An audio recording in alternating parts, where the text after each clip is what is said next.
It was a Wednesday evening when I got home from work, exhausted from a long day at the office. As soon as I walked in, I noticed the faint smell of perfume lingering in the air. Something was off. Sarah, my wife of 8 years, was waiting for me in the living room with an unusual calm on her face. She gestured for me to sit down at the dining table. I hesitated, sensing that this conversation would not be ordinary. "John," she began, forcing a gentle tone. "There's something I need to tell you. I hope you already know how much I love you and how important our marriage is to me." Her words were deliberate, rehearsed perhaps, but I felt a chill run down my spine. I braced myself. "What is it, Sarah?" I asked carefully, keeping my voice steady, though my heart was already racing. She took a deep breath, avoiding my gaze. "I've met someone. It's nothing serious, just a physical connection. I would never let it interfere with us, but I feel like I need this." I froze. My mind struggled to process her words. "Wait," I said slowly. "You love me, but you want to sleep with someone else." "Yes," she said softly, almost pleading. "I know it sounds wrong, but I've thought it through. I would always be upfront with you, and it wouldn't change how I feel about you. Please understand." I wanted to believe in her logic, to find a rational explanation, but the raw betrayal hit me like a fist. "So you've made plans already?" I asked, my tone colder than intended. She nodded, with a disturbing confidence. "We're thinking of going away for the weekend. Just a small trip." I couldn't speak. Anger and disbelief roiled inside me. I stood up abruptly, excusing myself to the guest room. I wasn't ready to sleep in the same bed with her after hearing something so cruel. That night, I barely slept, but my mind was sharp, devising a plan. I realized that if she went through with this, our marriage was over. The next morning, I left early, pretending nothing had happened. While she was at work, I bought 3 voice-activated recorders and a phone tap recorder. I installed them strategically, one near the phone, one in the bedroom, and one in her car. Her phone, registered under my name, was no problem. I accessed her messages and emails. Within hours, I uncovered the full extent of her plan. She hadn't physically done anything yet, but the intent was crystal clear. Sarah was using a client's house for her affair. I felt a cold resolve settling in. This wasn't just a personal betrayal. It was a deliberate misuse of trust, both mine and the client's. I had to take control before it escalated further. I spent the rest of that day silently observing from a distance, collecting every detail I could without her noticing. I checked the client's schedule, noting when the house would be empty, and cross-referenced it with her messages. Every text, every vague excuse, painted a clearer picture of what she was planning. The betrayal wasn't just emotional anymore, it was premeditated. By late afternoon, I called in a personal day at work and returned home under the guise of needing rest. Sarah walked in, smiling as if nothing was wrong. I forced a calm exterior, nodding politely, but inside, I was calculating every move. When she mentioned her weekend plans, I feigned casual interest. "Oh, that sounds fun," I said, masking the storm brewing beneath my calm. That evening, I decided to confront the client indirectly. I sent a polite message, ostensibly about a routine matter, to gauge the client's schedule and confirm when the house would be available. The response came, entirely innocent, unaware that the space was being used for a personal betrayal. I felt a surge of disgust and anger. How could Sarah jeopardize someone else's trust for her selfish desires? I returned home, pacing the living room, thinking through my next steps.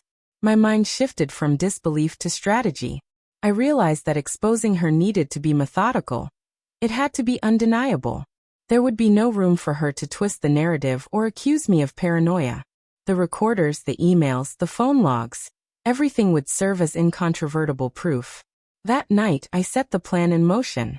I compiled screenshots, messages, and recordings, organizing them chronologically. Every entry painted a clear picture. Sarah was intent on meeting someone at a client's house, believing she could hide her intentions from me and everyone else.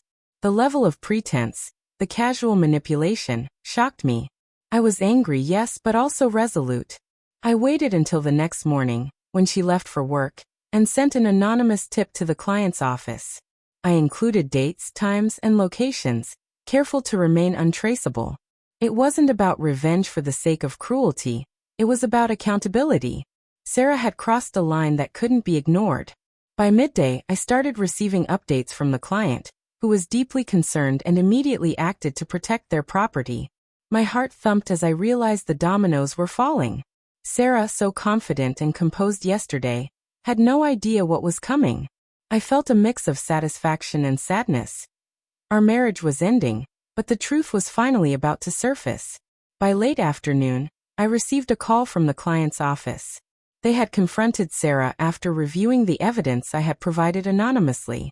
The shock in their voice when confirming the details with me, while keeping their identity hidden, was palpable. Sarah had no backup, no excuses. The carefully constructed facade she had maintained for weeks was crumbling. When Sarah returned home that evening, I was waiting.